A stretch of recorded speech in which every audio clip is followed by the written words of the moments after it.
हमारी शुरुआत एक ऐसी अवधारणा से होती है जो भौतिकी और रसायन दोनों का आधार है। मेरा मतलब है आदर्श स्थितियां। हाँ, आइडियल कंडीशंस। तो चलिए पहले सवाल की ओर बढ़ते हैं। प्रश्न 1, आदर्श विलयन का कौन सा गुण सही है? इसके विकल्प है। विकल्प ए, आयतन परिवर्तन होता है। विकल्प बी, ऊष्मा परिवर्तन होता है। विकल्प सी, राउल्ट का नियम सभी अवयवों पर लागू होता है। और विकल्प डी, वाष्प दाब कम होता है। और इसका सही उत्तर है विकल्प सी, राउल्ट का नियम सभी अवयवों पर लागू होता है।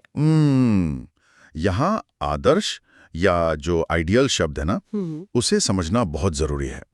जब हम कहते हैं कि राउल्ट का नियम लागू हो रहा है, तो हम वास्तव में थर्मोडायनेमिक्स के एक बहुत गहरे संतुलन की बात कर रहे होते हैं। अच्छा। हाँ, एक आदर्श विलयन वो है जहां दो अलग अलग द्रवों को मिलाने पर उनके अणुओं के बीच का जो आकर्षण बल है वो बिल्कुल वैसा ही रहता है जैसा उनके शुद्ध अवस्था में था। इसलिए ना तो कोई ऊर्जा बाहर निकलती है और ना ही सोखी जाती है। मतलब डेल्टा एच शून्य होता है। बिल्कुल, एंथैल्पी परिवर्तन शून्य होता है। तो ये तो कुछ ऐसा हुआ ना जैसे एक आदर्श रूममेट हो, मतलब जो घर के हर नियम को मानता है, बिना कोई परेशानी पैदा किए या बिना किसी बदलाव के चुपचाप रहता है। और शायद इसीलिए आयतन में भी कोई बदलाव नहीं होता, यानी डेल्टा वी भी शून्य होता है। बिल्कुल, बहुत सही उदाहरण दिया आपने। क्योंकि अगर अणुओं के बीच का आकर्षण न बढ़ा और न घटा, तो वो उतनी ही जगह घेरेंगे जितनी वो पहले घेर रहे थे। लेकिन राउल्ट का नियम विशेष रूप से वाष्प दाब के बारे में क्या कहता है? तो राउल्ट का नियम ये समझाता है कि किसी द्रव की सतह से जो अणुओं के हवा में भागने की प्रवृत्ति है ना, वाष्पीकरण, राइट। हाँ, वो विलयन में उनकी मात्रा के सीधे आनुपातिक होती है। मतलब अगर सतह पर 50% अणु द्रव ए के हैं, तो वाष्प में भी ए का योगदान उसके शुद्ध वाष्प दाब का ठीक आधा होगा। कोई भी अणु दूसरे को न रोकता है न धक्का देता है। ये तो एकदम परफेक्ट स्थिति हो गई। लेकिन क्या प्रकृति में सच में कुछ इतना आदर्श हो सकता है? आइए इसे हमारे दूसरे प्रश्न के जरिए परखते हैं। चलिए। प्रश्न 2, निम्न में से कौन सा युग्म आदर्श विलयन बनाता है? विकल्प ए, एथेनॉल और जल। विकल्प बी, एसीटोन और जल। विकल्प सी, बेंजीन और टोल्यून। या विकल्प डी, क्लोरोफॉर्म और एसीटोन। तो इसका सही उत्तर है विकल्प सी, बेंजीन और टोल्यून। ये एक बहुत ही बेहतरीन उदाहरण है। बेंजीन और टोल्यूइन आदर्श व्यवहार के इतने करीब इसलिए पहुंच पाते हैं क्योंकि उनकी जो आणविक संरचना है, मतलब उनका जो स्ट्रक्चर है, वो लगभग एक समान है। मतलब वो दिखने में एक जैसे होते हैं। हाँ, बेंजीन एक कार्बनिक हेक्सागोनल रिंग है और टोल्यून भी बिल्कुल वही रिंग है, बस उसमें एक मिथाइल समूह जुड़ा होता है। तो जब इन दोनों को मिलाते हैं तो इनके इलेक्ट्रॉन क्लाउड और वैन डर वाल्स आकर्षण बल लगभग एक जैसे ही काम करते हैं। ओहो, ये तो मजाकिया तौर पर कहूं तो जुड़वा भाइयों के एक साथ रहने जैसा हो गया, जहां कोई टकराव ही नहीं होता। बिल्कुल बिल्कुल, एकदम जुड़वा भाइयों जैसा। ऊष्मीय स्तर पर उन्हें कोई फर्क महसूस नहीं होता कि बगल में कौन है। लेकिन अगर बेंजीन और टोलुइन आदर्श हैं, तो बाकी मिश्रणों का क्या? ये हमें हमारे तीसरे सवाल पर लाता है। प्रश्न 3, राउट का नियम किस प्रकार के विलयन पर लागू होता है? विकल्प ए, केवल अनादर्श। विकल्प बी, केवल ठोस द्रव। विकल्प सी, आदर्श। या विकल्प डी, गैसीय। उत्तर तो स्पष्ट है, विकल्प सी, आदर्श। हाँ, ये तो हमने अभी डिस्कस किया। लेकिन यहाँ मेरे दिमाग में एक उलझन है।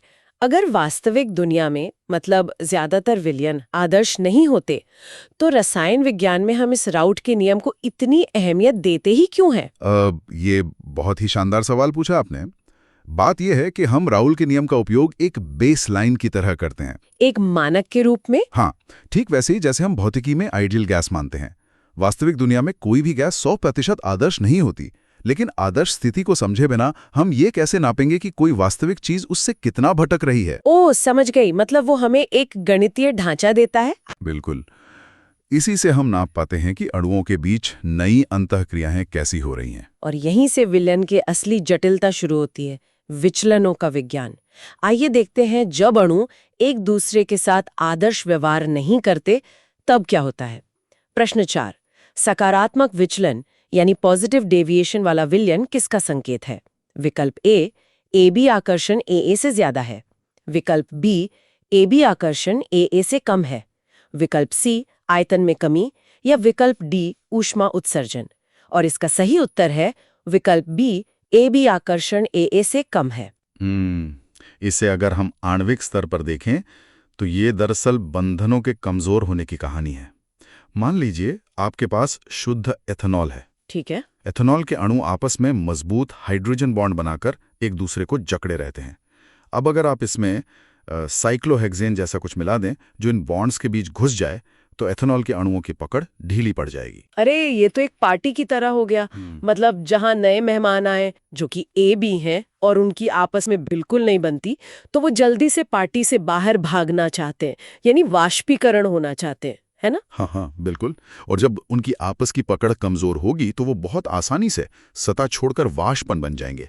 यानी जो वाष्प दाब हमने कैलकुलेट किया था, असली वाष्प दाब उससे कहीं ज्यादा होगा। अच्छा, और इसी बढ़े हुए वाष्प दाब को हम सकारात्मक विचलन कहते हैं। जी। तो श्रोताओं, अभी तक हमने देखा कि अणु एक दूसरे के साथ कैसा व्यवहार करते हैं, लेकिन प्रकृति में कुछ गुण ऐसे भी हैं जिन्हें इस बात से कोई मतलब नहीं कि आप कौन हैं, उन्हें सिर्फ आपकी संख्या से मतलब है।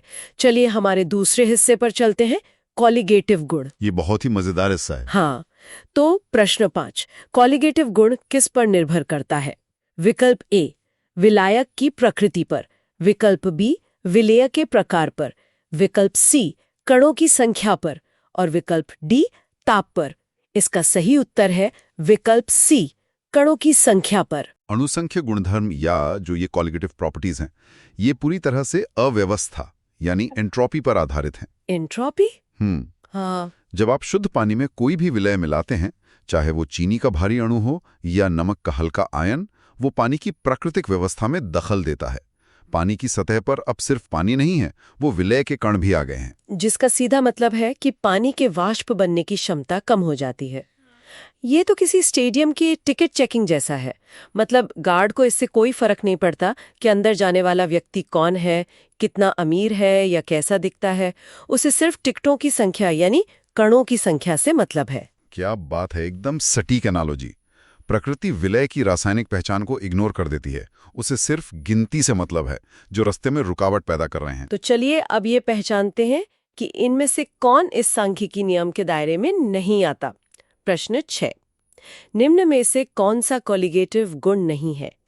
विकल्प ए वाष्प दाब का सापेक्ष अवनमन, विकल्प बी क्वथनांक वृद्धि, विकल्प सी हिमांग अवनमन, और विकल्प डी घुलनशीलता। सही उत्तर है विकल्प डी घुलनशीलता। यहाँ ये स्पष्ट करना जरूरी है कि घुलनशीलता या जो सोल्युबिलिटी है वो कॉलिगेटिव क्यों नहीं है। बाकी तीन तो सीधे तौर पर कणों की संख्या से जुड़ी अव्यवस्था से पैदा होते हैं, जैसे हिमांग अवनमन। हाँ, जैसे हिमांग का अवनमन। जब हम बर्फ वाली सड़कों पर नमक छिड़कते हैं तो नमक के कण पानी को ठोस क्रिस्टल बनने से रोकते हैं, तो पानी का हिमांक 0 से नीचे चला जाता है। लेकिन घुलनशीलता अलग चीज है। बिल्कुल, घुलनशीलता एक रासायनिक साम्यावस्था है। ये इस बात पर निर्भर करती है कि विलय और विलायक का स्वभाव कैसा है। आपने सुना होगा समान समान को घोलता है या लाइक डिसॉल्व्स लाइक। तो घुलनशीलता चरित्र पर निर्भर है, जबकि कोलिगेटिव गुण सिर्फ जनसंख्या पर। बहुत खूब। अब इस जनसंख्या को मापने के गणितीय तरीके पर आते हैं। प्रश्न 7, मोल अंश का मान होता है विकल्प ए 0 से 1 के बीच, विकल्प बी 1 से अधिक, विकल्प सी ऋणात्मक, और विकल्प डी ताप पर निर्भर। और इसका सही जवाब है विकल्प ए 0 से 1 के बीच। मोल अंश की सबसे अच्छी बात यही है कि ये एक अनुपात है, और क्योंकि ये अनुपात है इसकी कोई इकाई नहीं होती। मतलब कोई यूनिट नहीं। हाँ, यदि कोई चीज मिश्रण में है ही नहीं तो उसका अंश 0 होगा, और अगर वो 100% शुद्ध है तो 1 होगा। इसलिए मान हमेशा 0 और 1 के बीच रहता है। ये तो पिज्जा के स्लाइस जैसा है। मतलब आप पिज्जा का एक हिस्सा खा सकते हैं जो हमेशा 0 यानी कुछ नहीं और 1 यानी पूरे पिज्जा के बीच ही होगा। कभी भी पिज्जा का हिस्सा माइनस में तो हो नहीं सकता, है ना? हाँ, बिल्कुल नहीं हो सकता। और एक और बात, ये तापमान से बिल्कुल स्वतंत्र होता है। अच्छा, लेकिन हमारे सुनने वालों, अगर हम कणों की गिनती कर रहे हैं और अचानक कोई कण पानी में जाके टूट जाए या जुड़ जाए तो हमारी गिनती तो गलत हो जाएगी ना।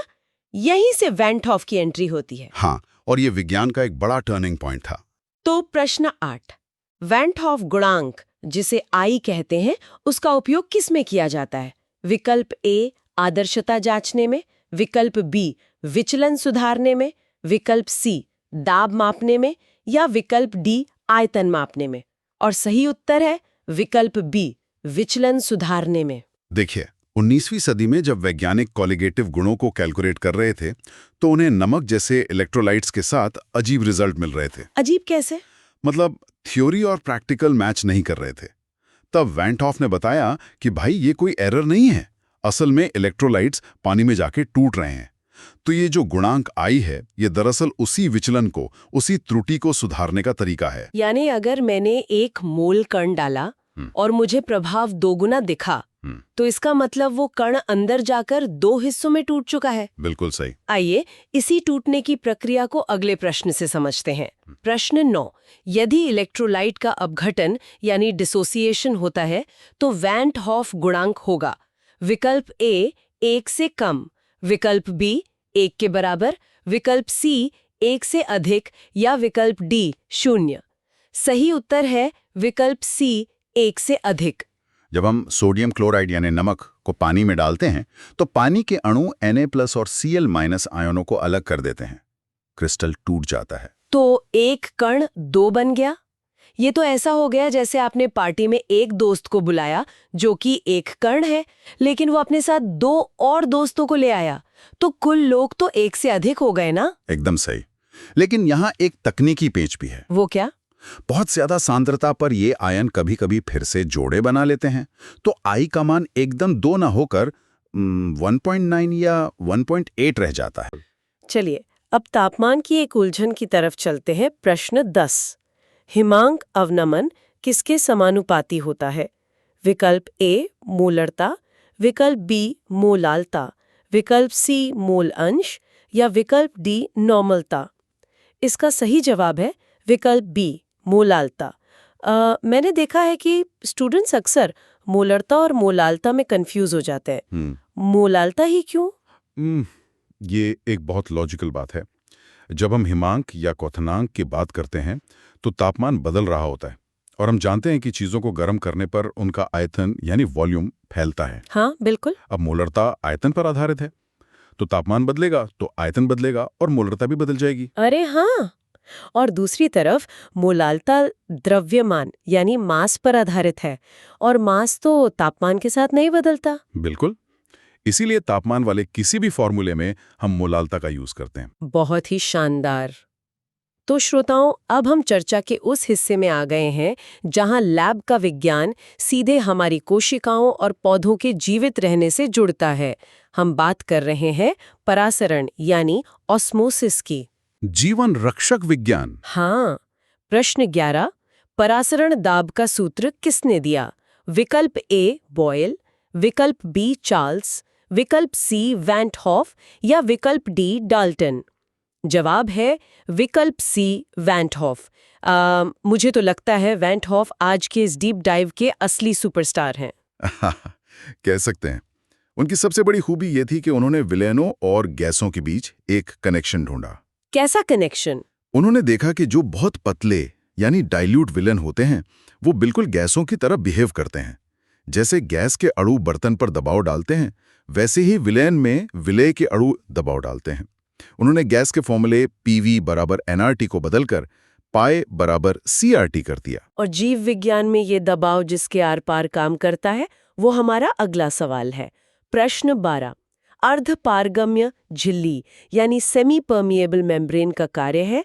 विकल्प ए केवल विलय को जाने देना, विकल्प बी केवल विलायक को जाने देना, विकल्प सी दोनों को रोकना, या विकल्प डी दोनों को जाने देना।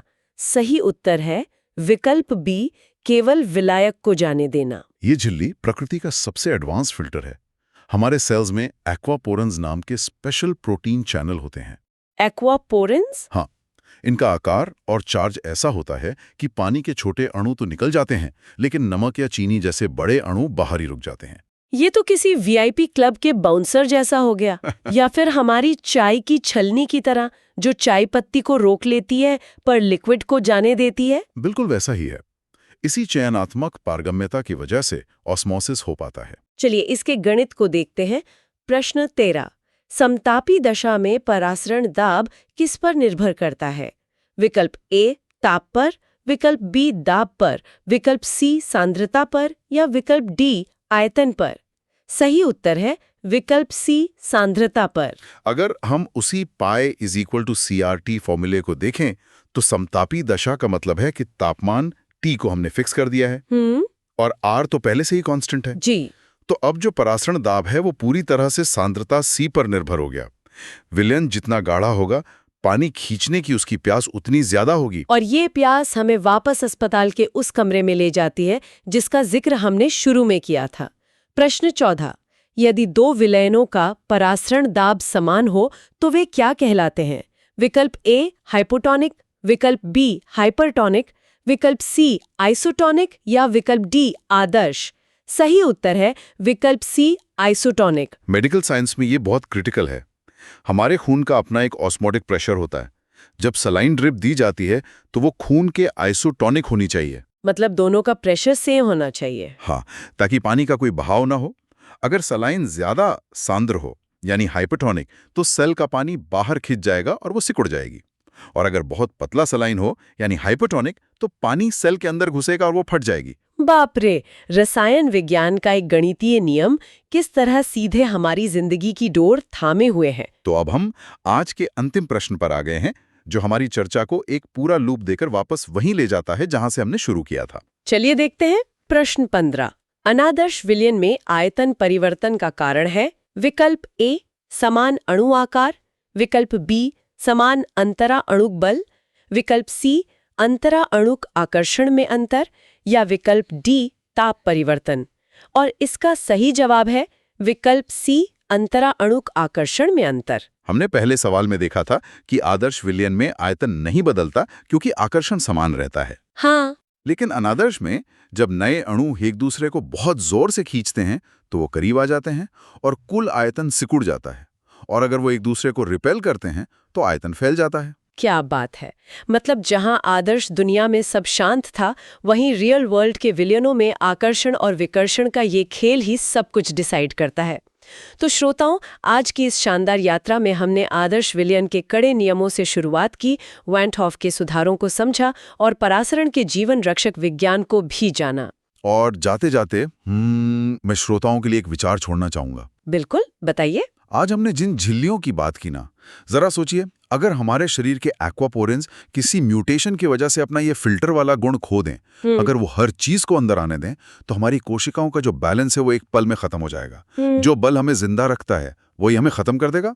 ये सोचने पर मजबूर करता है कि केमिस्ट्री और बायोलॉजी का यह संगम कितना नाजुक है। ओहो, ये विचार तो सच में रोंगटे खड़े कर देने वाला है। प्रकृति की इंजीनियरिंग कितनी सटीक है। तो आज की इस रोचक चर्चा में हमारे साथ जुड़ने के लिए हमारे सभी सुनने वालों का बहुत बहुत धन्यवाद। मुझे उम्मीद है कि अब जब भी आप चाय छानेंगे या किसी को सलाइन चढ़ते देखेंगे तो आपको ये विज्ञान जरूर याद आएगा। मिलते हैं अगली बार एक नए विषय के साथ। अलविदा।